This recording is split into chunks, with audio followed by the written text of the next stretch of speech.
صرف درود ابراہیمی کیوں نہیں پڑھنا چاہیے؟ یاد رہے کہ علماء کرام فرماتے ہیں کہ قرآن مجید فرقان حمید کے اندر حکم ہوا ہے کہ یا ایھا الذین آمنوا صلوا علیہ وسلموا تسلیما، اے ایمان والو ان غیب بتانے والے نبی پر خوب درود اور سلام بھیجو۔ تو چونکہ جب ہم نماز ادا کر رہے ہوتے ہیں تو نماز کے اندر ہم التحیات جب پڑھتے ہیں تو اس کے اندر السلام علیک ایھا النبی، کہ اے نبی آپ پر سلام ہو، تو سلام ہم اس کے اندر عرض کر چکے ہوتے ہیں۔ اس وجہ سے اب جب درود ابراہیم پڑھیں گے تو اس کے اندر ہم درود عرض کر دیں گے، یعنی نماز کے اندر سلام بھی عرض کر دیتے ہیں اور درود بھی۔ التحیات کے اندر السلام علیکہ سلام ہو گیا اور درود ابراہیم کے اندر درود ہو گیا۔ لیکن اگر کوئی شخص نماز کے باہر صرف درود ابراہیم ہی پڑھتا ہے تو اس کے اندر صرف درود تو ہو جائے گا لیکن سلام اس کے اندر نہیں ہے۔ اس وجہ سے علماء فرماتے ہیں کہ ایسے درود پاک کا انتخاب کریں کہ جس کے اندر درود بھی ہو اور سلام بھی ہو۔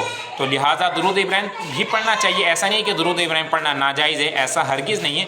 درود ابراہیم بھی پڑھنا چاہیے لیکن ساتھ میں ایسا درود پاک بھی پڑھنا چاہیے کہ جس کے اندر سلام بھی ہو اور درود بھی ہو، اور وہ مختلف درود پاک ہیں، ان میں سے ہم ایک درود پاک سماعت کر لیتے ہیں۔ وہ درود پاک ہے صلی اللہ علیہ وآلہ وسلم۔ تو ان الفاظ کے اندر درود بھی ہے اور سلام بھی ہے، صلی اللہ علیہ وسلم۔ تو یہ درود پاک پڑھیں گے تو انشاءاللہ درود پر بھی عمل ہو جائے گا اور سلام پر بھی عمل ہو جائے گا۔ دوسرا سوال ہے کہ حضور نبی رحمت شفیع امت صلی اللہ علیہ وآلہ وسلم کے والدین کریمین یعنی والدہ اور والد رضی اللہ تعالی عنہما کے نام مبارک کیا ہیں؟ ایک اہل ایمان اور ایک امتی ہونے کی حیثیت سے ہمیں اپنے پیارے نبی صلی اللہ علیہ وآلہ وسلم کے والدین کا نام یاد ہونا چاہیے، اپنے دلوں کے اندر ان ناموں کو بسانا چاہیے۔ تو آئیے آج ہم نام کے حوالے سے سنتے ہیں۔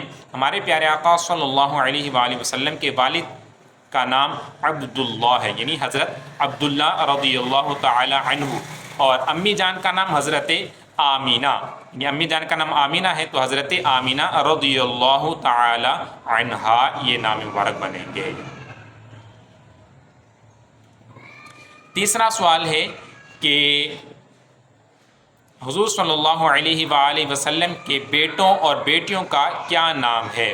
تو یاد رہے کہ حضور نبی رحمت شفیع امت صلی اللہ علیہ وآلہ وسلم کی جو اولاد کی تعداد ہے وہ 7 ہے، 3 بیٹے اور 4 بیٹیاں۔ 3 بیٹے کون کون سے ہیں؟ حضرت عبداللہ، حضرت قاسم اور حضرت ابراہیم، یہ 3 بیٹے ہو گئے، اور 4 بیٹیاں ہیں۔ ان کے نام اس طرح سے ہیں: حضرت ام کلثوم، حضرت زینب، حضرت رقیہ اور حضرت فاطمہ رضی اللہ تعالی عنہن اجمعین۔ تو ہمیں اہل ایمان اور امتی ہونے کی حیثیت سے یہ نام یاد ہونے چاہیے۔